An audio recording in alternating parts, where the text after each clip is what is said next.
Assalamualaikum warahmatullahi wabarakatuh.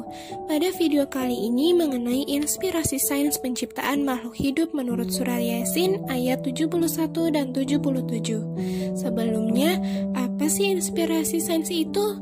Inspirasi adalah dorongan yang muncul pada seseorang yang mampu merangsang pikiran manusia untuk melakukan tindakan yang berhubungan dengan hal kreatif. Sedangkan sains adalah ilmu pengetahuan yang dipelajari oleh manusia yang diperoleh dari kegiatan pengamatan dan penelitian. Jadi, inspirasi sains adalah suatu proses seseorang untuk mendapatkan atau memunculkan ide mengenai ilmu pengetahuan yang diperoleh dari kegiatan pengamatan dan penelitian. Apa sih hubungannya dengan Al-Quran? Dalam Al-Quran, banyak terkandung ayat-ayat yang memuat informasi mengenai ilmu pengetahuan yang kemudian dikembangkan oleh para ilmuwan muslim dari kegiatan penelitian, sehingga diperoleh ide-ide sains yang bermanfaat bagi manusia pada masa sekarang ini. Sebelum menyimak penjelasan inspirasi sains pada ayat tersebut, mari kita dengarkan Quran Surah Yasin ayat 71. A'udzu billahi minasyaitonir rajim. Bismillahirrahmanirrahim. Awalam yarau anna khalaqna lahum mimma amilat aydina an'aman fahum laha malikun. Yang artinya, dan tidakkah mereka melihat bahwa kami telah menciptakan hewan ternak untuk mereka, yaitu sebagian dari apa yang telah kami ciptakan dengan kekuasaan kami, lalu mereka menguasainya. Dan menurut tafsir Kementerian Agama Republik Indonesia, kami telah memberi peringatan kepada orang-orang kafir itu. Dan tidakkah mereka melihat bahwa kami telah menciptakan hewan ternak untuk mereka seperti unta, sapi, dan kambing, yaitu sebagian dari apa yang telah kami ciptakan dengan kekuasaan kami. Lalu mereka menguasainya untuk memperoleh manfaat darinya sedemikian rupa. Seharusnya mereka mensyukuri hal tersebut, bukan mengingkarinya. Dasar teori Surat Yasin ayat 71. Ternak adalah hewan piara yang kehidupannya yakni mengenai tempat, perkembangbiakan serta manfaatnya diatur dan diawasi oleh manusia dan dipelihara khusus sebagai penghasil bahan-bahan dan jasa-jasa yang berguna bagi kepentingan hidup manusia. Binatang ternak merupakan binatang yang istimewa, bahkan Allah juga mengistimewakan binatang ternak. Hal tersebut dapat dilihat bahwa ayat-ayat yang berhubungan dengan ternak telah banyak disebutkan di dalam Al-Quran, salah satunya adalah Surat Yasin ayat 71. Secara umum, hewan ternak merupakan hewan yang dipelihara dari segala aspek untuk dikembangbiakan atau diternakan oleh manusia.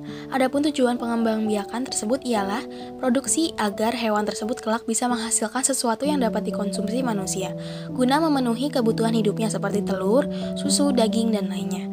Ada banyak hewan yang bisa diternak, tergantung daerah asal, budaya, dan topografi. Di Indonesia, peternakan sering dilakukan pada kelompok hewan unggas, seperti ayam, bebek, itik, dan mamalia seperti sapi, kambing, babi, dan domba. Manfaat dari hewan ternak bagi kehidupan manusia. Pertama, sebagai penghasil bahan pangan, contohnya ayam dan sapi, dapat dikonsumsi dagingnya, telurnya, dan susunya. Kedua, sebagai penghasil bahan sandang, misalnya domba diambil bulunya untuk dijadikan benang wol, ataupun ulat sutra yang dimanfaatkan untuk menghasilkan benang sutra guna memenuhi kebutuhan sandang.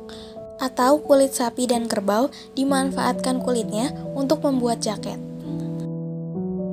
Ketiga, sebagai penghasil bahan kerajinan, misalnya bulu angsa atau unggas dijadikan shuttlecock, bulu tangkis. Keempat, sebagai penghasil pupuk organik, misalnya kotoran sapi dan kambing dijadikan sebagai bahan dasar pupuk kompos. Kelima, sebagai penghasil tenaga, misalnya gajah, tenaganya dimanfaatkan untuk mengangkut benda. Dan kuda digunakan tenaganya sebagai alat transportasi. Lalu ada kerbau yang dimanfaatkan tenaganya guna membajak persawahan. Inspirasi sains Surat Yasin ayat 71. Ditinjau dari berbagai segi, baik dari segi pemenuhan gizi, segi sosial, budaya, dan sebagainya, usaha ternak mempunyai kedudukan yang penting di masyarakat yang tak bisa diabaikan begitu saja. Sebab hampir setiap orang pasti memerlukan atau memanfaatkan hasil usaha ternak tersebut baik secara langsung maupun tidak langsung. Contoh pemanfaatan hewan ternak dalam bidang sains yaitu Pemanfaatan kotoran hewan ternak sebagai biogas. Kotoran sapi dianggap sebagai sampah yang bisa menjadi energi yang dapat bermanfaat bagi manusia. Kotoran sapi akan langsung diolah di dalam tempat penampungan bernama digester. Dalam digester, kotoran sapi akan ditampung di bagian bawah. Seiring waktu, timbul reaksi fermentasi atau aktivitas anaerobik di dalam digester. Dalam waktu 3 hari, gas perlahan muncul dan kemudian ditampung pada bagian atas digester yang berbentuk kubah. Kandungan utamanya berupa gas metana dan karbon dioksida. Gas inilah yang bisa dialirkan dan langsung menjadi sumber bahan bakar. Pemanfaatan kotoran hewan ternak sebagai pupuk kandang. Kotoran sapi sebagai pupuk dikenal sebagai pupuk kandang atau pupuk organik. Zat-zat yang terkandung dalam kotoran sapi dapat dimanfaatkan secara maksimal sebagai pupuk kandang yang dapat memperbaiki struktur tanah dan penyediaan unsur hara tanah. Pemanfaatan tulang sapi atau ayam sebagai solar cell atau sel surya. Tulang ayam atau sapi dapat diolah menjadi sel surya yang merupakan satu sumber energi terbaru dan dapat dimanfaatkan untuk kehidupan sehari-hari sebagai sumber listrik. Karena di dalam tulang terdapat kandungan bahan karbon yang bisa dijadikan solar cell. Dengan memberikan sinar matahari maka akan menghasilkan listrik, namun harus ditambah kabel untuk menyalurkan energi listrik ke media yang membutuhkan. Surah Yasin ayat 77. Bismillahirrahmanirrahim. Awalam yaral insanu anna khalaqnahu min nutfatin fa idza huwa hasimun mubin. Yang artinya, dan tidakkah manusia memperhatikan bahwa kami menciptakannya dari setetes mani, ternyata dia menjadi musuh yang nyata. Dan menurut tafsir Kementerian Agama Republik Indonesia, Allah melalui ayat ini menjelaskan keniscayaan hari kebangkitan. Ayat ini turun untuk menjawab kelancangan Al-As bin Wa'il yang menantang Rasulullah untuk membuktikan kemampuan Allah membangkitkan kembali tulang lapuk yang dibawanya. Dan tidakkah manusia memperhatikan bahwa kami menciptakannya dari setetes mani, kemudian setelah melalui berbagai proses ia lahir ke dunia dan tumbuh menjadi manusia sempurna. Lalu ternyata dia menjadi musuh yang nyata. Mereka berubah menjadi musuh dengan mengingkari hari kebangkitan. Sungguh sikap ini tidak sejalan dengan akal sehat. Allah Subhanahu wa Ta'ala telah menjelaskan bahwa air yang darinya manusia diciptakan adalah air mani, yang dalam bahasa Arabnya disebut ma'un, mahin atau ma'un hayyin, yang memiliki arti sebagai air yang mempunyai potensi kehidupan yang lemah.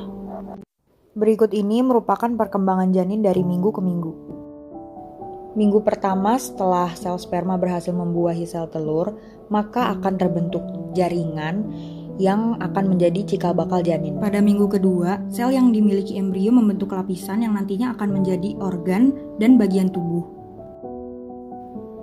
Embrio menempel sempurna pada rahim dan masih terus memperbanyak sel. Lapisan terluar embrio akan membentuk plasenta. Pada minggu keempat, jantung sudah mulai terbentuk dan berfungsi, serta pembuluh darah sudah mempunyai aliran darahnya sendiri. Pada minggu kelima, struktur dasar otak dan sistem syaraf sudah terbentuk, dan janin sudah mulai terlihat melengkung seperti huruf C. Pada minggu keenam, kaki sudah mulai terbentuk, kepala dari embrio sudah mulai terlihat, dan matanya mulai berkembang. Minggu ketujuh, otot, sistem syaraf, dan jantungnya sudah berfungsi dengan baik sehingga dapat menunjukkan refleksnya pada sang ibu. Pada tahap ini, plasenta berkembang dan janin dikelilingi air ketuban yang terbentuk dari pembuluh darah ibunya. Minggu ke-9, wajah pada janin semakin jelas terbentuk. Ukuran janin pada minggu ini diperkirakan sebesar jeruk limau. Janin yang berusia 10 minggu masih mempunyai kepala yang lebih besar daripada badannya. Dan tulang kerasnya pertama kali terbentuk.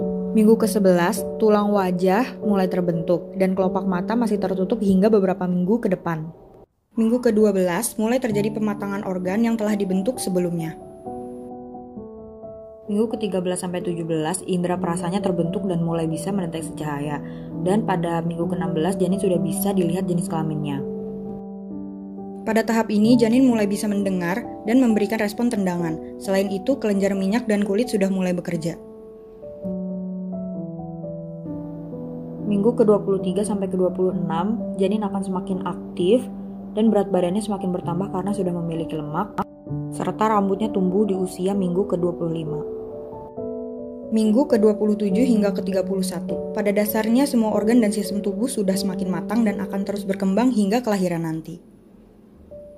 Minggu ke-32 hingga 36, gerakan dan tendangan yang dilakukan oleh janin semakin kuat. Janin dalam kandungan akan turun ke area panggul seiring mendekatnya hari persalinan.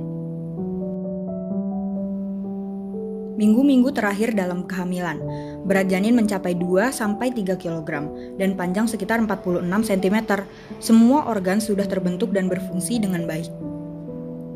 Dan bayinya pun siap untuk dilahirkan. Selanjutnya ada inspirasi sains surat Yasin ayat 77. Penelitian dan eksperimen telah dilakukan untuk melakukan pemeriksaan atau pemantauan pertumbuhan janin dalam rahim. Pemantauan janin tentunya tidak bisa dilakukan dengan kasat mata, maka dari itu berikut ini adalah alat-alat yang digunakan untuk memantau perkembangan janin. Yang pertama, ada fetal Doppler. Fetal Doppler adalah alat untuk mendeteksi detak jantung janin di dalam kandungan sang ibu. Fetal Doppler menggunakan prinsip pantulan gelombang elektromagnetik. Gunanya untuk mengetahui apakah sang janin tumbuh dengan normal. Umumnya, teknik yang digunakan untuk mendeteksi detak jantung ini adalah dengan ultrasound untuk mengetahui detak jantung bayi tersebut normal atau tidak. Yang kedua ada CTG. CTG adalah alat yang digunakan untuk memantau aktivitas dan denyut jantung janin, serta kontraksi rahim saat bayi berada di dalam kandungan. Melalui pemeriksaan ini, dokter dapat mengevaluasi apakah kondisi janin sehat sebelum dan selama persalinan. Pemeriksaan CTG biasanya baru diperlukan jika ibu hamil mengalami kondisi yang dianggap dapat membahayakan persalinan. CTG juga mungkin perlu dilakukan apabila ibu hamil atau janin mengalami kondisi seperti ketuban pecah dini, kelahiran prematur, demam, dan pendarahan saat persalinan. Yang ketiga ada Mobius Portable Ultrasound System. Alat ini bisa membantu para ibu hamil yang ingin selalu memantau perkembangan janinnya meskipun mereka sedang berada di rumah. Jadi, bagi para ibu yang sering melewatkan waktu check up bagi bayinya atau bila ingin sewaktu-waktu mengetahui kondisi bayinya yang dikandungnya, bisa memanfaatkan Mobius Portable Ultrasound System.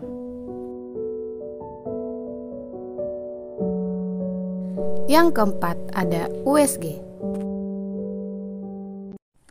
USG adalah prosedur pemindaian dengan menggunakan teknologi gelombang suara berfrekuensi tinggi. Tujuan USG adalah untuk menghasilkan gambar organ tubuh bagian dalam. Tujuan dilakukannya USG kehamilan antara lain untuk memastikan kehamilan, mengetahui usia kehamilan, memperkirakan waktu persalinan, memantau perkembangan janin, dan mengetahui jenis kelaminnya.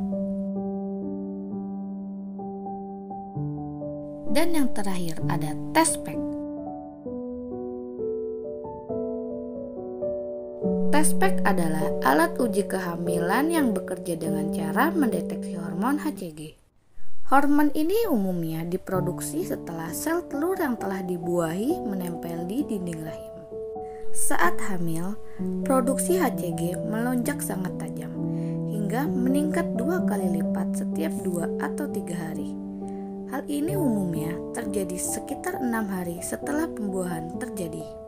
Tips penggunaan Testpack secara umum: gunakan pipet untuk memindahkan sedikit air seni ke bagian Testpack yang sensitif terhadap hormon HCG dan lihat perubahan yang terjadi. Dari penciptaan hewan ternak sampai penciptaan manusia, para ilmuwan sains telah menemukan beberapa pemanfaatan dalam bidang sains. Pemanfaatan tersebut sangat berguna bagi kehidupan manusia hingga saat ini.